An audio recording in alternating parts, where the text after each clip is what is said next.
ओम काली, ओम काली, ओम काली। जय दुर्गा माता की जय, सरस्वती माता, शेरा वाली माता की जय हो। जय हो दुर्गा माता की। ओम काली, ओम काली, ओम काली। जो 11वां अध्याय प्रारंभ करने जा रही हूँ, भूल चूक हो कि माफ़ करना माता रानी, माफ़ करना। जय शेरा वाली माँ की जय हो।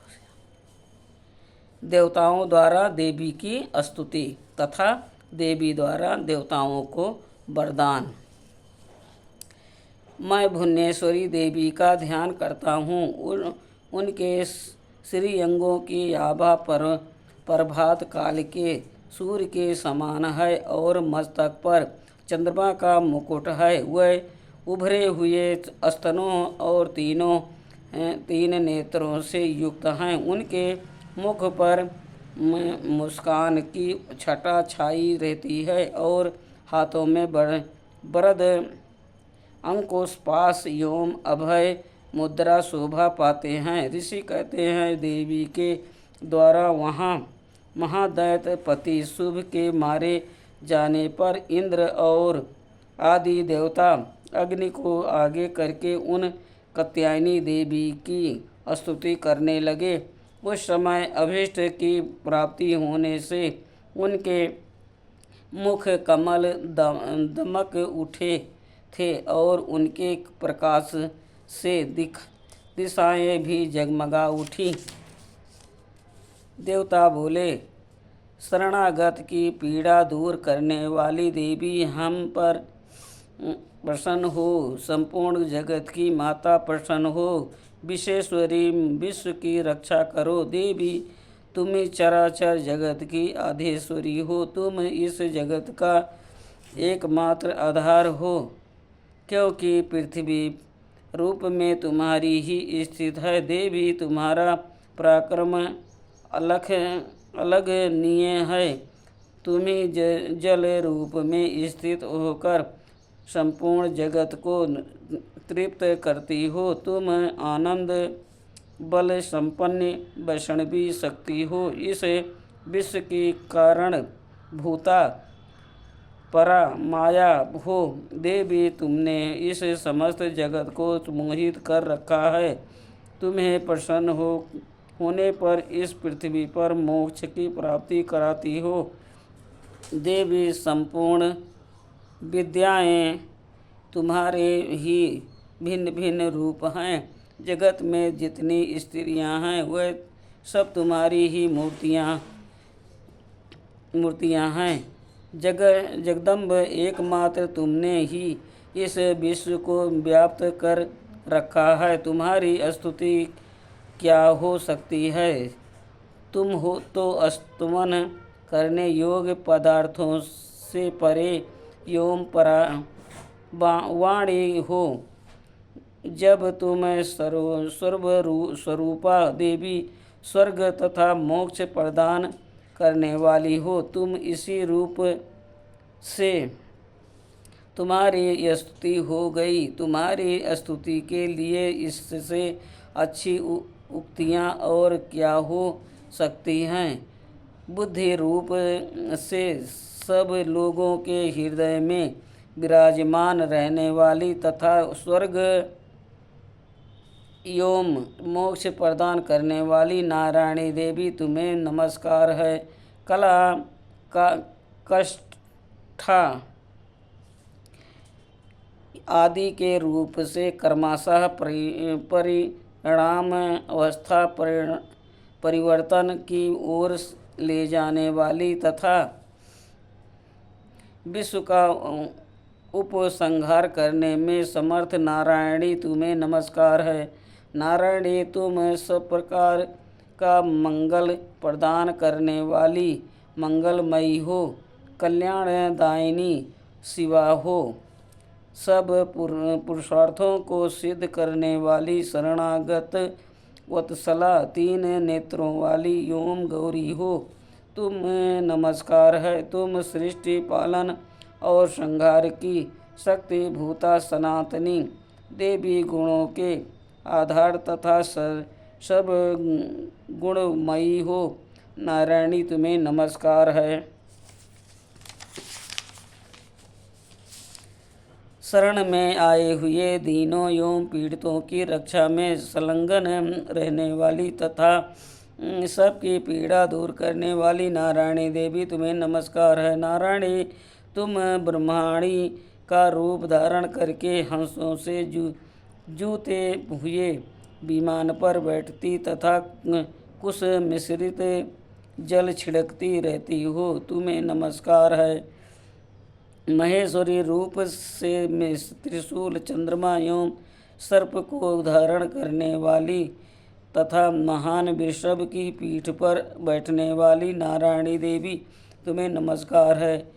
मोरों और मुर्गों से घिरी रहने वाली तथा महाशक्ति धारण करने वाली कौमारी रूप धारणी निष्पाय नारायणी तुम्हें नमस्कार है। शंख, चक्र, गदा और सर्ग धनुष रूप उत्तम आयुधों को धारण करने वाली वैष्णवी शक्ति रूपा नारायणी तुम प्रसन्न हो, तुम्हें नमस्कार है। हाथों में भयानक महाचक्र लिए और दाढ़ों पर धरती को उठाए वराही रूप धारणी कल्याणमयी नारायणी तुम्हें नमस्कार है। भयंकर सिंही रूप से दैत्यों के वध के लिए उद्योग करने वाली तथा त्रिभुवन की रक्षा में संलग्न रहने वाली नारायणी तुम्हें नमस्कार है। मस्तक पर किरीट और हाथों में महाव्रत धारण करने वाली सहस्त्र नेत्रों के कारण उद्दीप्त दिखाई देने वाली और वृत्तासुर के प्राणों का अपहरण करने वाली इंद्र शक्ति रूपा नारायणी देवी तुम्हें नमस्कार है।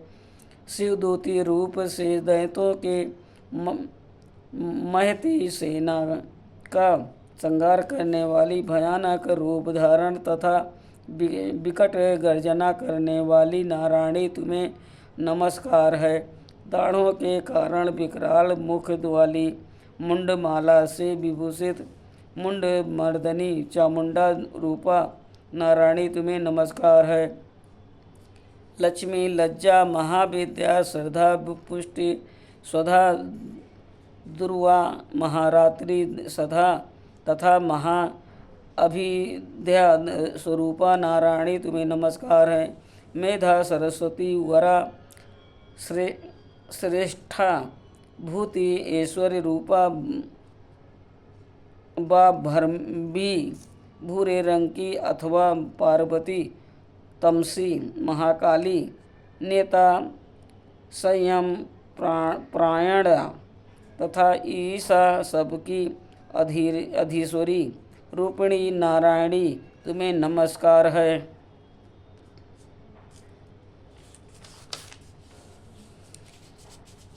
सर्व स्वरूपा, सर्वेश्वरी तथा सब प्रकार की शक्तियों से संपन्न दिव्य रूपा दुर्गे देवी सब भयों से हमारी रक्षा करो, तुम्हें नमस्कार है।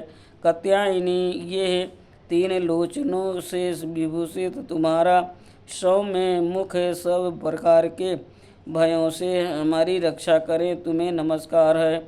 भद्रकालिनी, ज्वालाओं के कारण विकराल प्रतीत होने वाला अत्यंत भयंकर और समस्त असुरों का संहार करने वाला तुम्हारा त्रिशूल भय से हमें बचाए, तुम्हें नमस्कार है। देवी, जो अपनी ध्वनि से संपूर्ण जगत को व्याप्त करके दैत्यों के तेज नष्ट किए देता है, वो तुम्हारा घंटा हम लोगों की पापों से उसी प्रकार रक्षा करें जैसे माता अपने पुत्रों की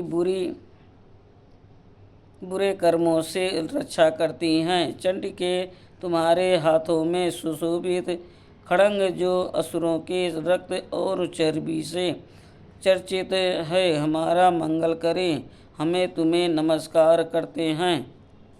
देवी, तुम प्रसन्न होने पर सब रोगों को नष्ट कर देती हो और कुपित होने पर मनोवंचित सभी कामनाओं का नाश कर देती हो। जो लोग तुम्हारी शरण में जा चुके हैं उन पर विपत्ति तो आती ही नहीं। तुम्हारे शरण में गए हुए मनुष्य दूसरे को शरण देने वाले हो जाते हैं। देवी अंबिके, तुमने अपने स्वरूप को अनेक भागों में विभक्त करके नाना प्रकार के रूपों से जो इस समय थी विद्याओं में ज्ञान को प्रकाशित करने वाले शास्त्रों में तथा आदि वाक्यों वेदों में तुम्हारे सिवा और किसका वर्णन है, तथा तुमको छोड़कर दूसरी कौन ऐसी शक्ति है जो इस विश्व को अज्ञानमय घोर अंधकार से परिपूर्ण ममता रूपी गड्ढे में निरंतर भटक रही है। जहाँ राक्षस, जहाँ भयंकर विष वाले सर्प, जहाँ शत्रु, जहाँ लुटेरों की सेना और जहाँ दावा नल हो, वहाँ तथा समुद्र के बीच में भी साथ रहकर तुम विश्व की रक्षा करती हो। विश्वेश्वरी, तुम विश्व का पालन करती हो, विश्व रूपा हो, इसलिए संपूर्ण विश्व को धारण करती हो। तुम भगवान विश्वनाथ की भी वंदनीय हो।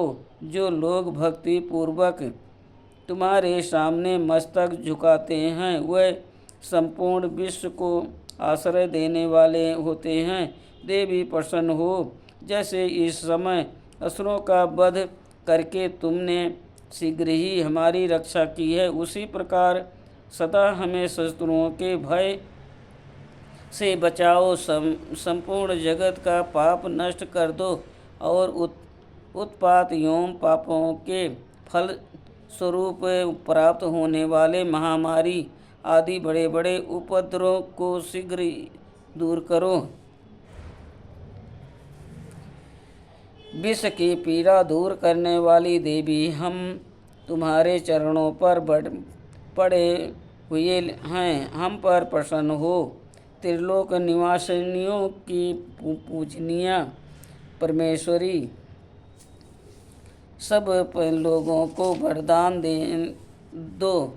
देवी बोली, देवताओं, मैं वर देने को तैयार हूँ। तुम्हारे मन में जिसकी इच्छा हो वो वर मांग लो। संसार के लिए उस उपकारक वर को मैं अवश्य दूंगी। देवता बोले, सर्वेश्वरी, तुम इसी प्रकार तीनों लोकों की समस्त बाधाओं को शांत करो।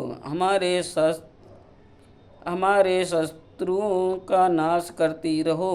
देवी बोली, देवताओं, वैवस्वत मन्वंतर के 28वें युग में नंद गोप के घर में उनकी पत्नी यशोदा के गर्भ से अवतीर्ण हो विंध्याचल में जाकर रहूँगी और उक्त दोनों असुरों का नाश करूँगी। फिर अत्यंत भयंकर रूप से पृथ्वी पर अवतार ले मैं परिचित नाम वाले दानवों का वध करूँगी। उन भयंकर महादैत्यों को भक्षण करते समय मेरे दांत अनार के फूल की भांति लाल हो जाएंगे। तब स्वर्ग में देवता और मृतलोक में मनुष्य सदा मेरी स्तुति करते हुए मुझे रक्तदंतिका कहेंगे। फिर जब पृथ्वी पर 100 वर्षों के लिए वर्षा रुक जाएगी और पानी का अभाव हो जाएगा, उस समय मुनियों के स्तुमन करने पर मैं पृथ्वी पर निजा रूप में प्रकट होंगी और 100 नेत्रों से मुनियों को देखूंगी। अतः मनुष्य शताक्षी इस नाम से मेरा कीर्तन करेंगे। देवताओं, उस समय मैं अपने शरीर से उत्पन्न हुए शकों द्वारा समस्त संसार का भरण पोषण करूंगी। जब तक वर्षा नहीं होगी तब तक वह शाक ही सबके प्राणों की रक्षा करेंगे। ऐसा करने के कारण पृथ्वी पर शकंभरी के नाम से मेरी ख्याति होगी। उसी अवतार में मैं दुर्गम नामक महादैत्य का वध भी करूंगी। इससे मेरा नाम दुर्गा देवी के रूप से प्रसिद्ध होगा। फिर मैं जब भीम रूप धारण करके मुनियों की रक्षा के लिए हिमालय पर रहने वाले राक्षसों का भक्षण करूंगी, उस समय सब मुनि भक्ति से नमस्तक होकर मेरी स्तुति करेंगे। तब मेरा नाम भीमा देवी के रूप में विख्यात होगा। जब अरुण नामक दैत्य तीनों लोकों में भारी उपद्रव मचाएगा, तब मैं तीनों लोकों का हित करने के लिए छह पैरों वाले असंख्य भ्रमरों का रूप धारण करके उस महादैत्य का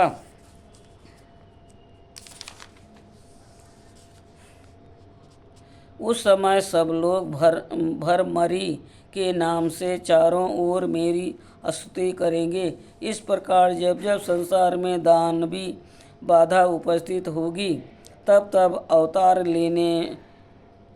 लेकर मैं शत्रुओं का संहार करूंगी। इस प्रकार श्री मार्कंडेय पुराण में सर्वणिक मनंतर की कथा के अंतर्गत देवी महात्म्य में देवी स्तुति नामक 11वां अध्याय संपूर्ण हुआ। जय माँ शेरा वाली की, जय दुर्गा माता की, जय काली माता की। ओम काली, ओम काली, ओम काली। माफ़ करना माता रानी, माफ़ करना भूल चूक को। जय माता रानी।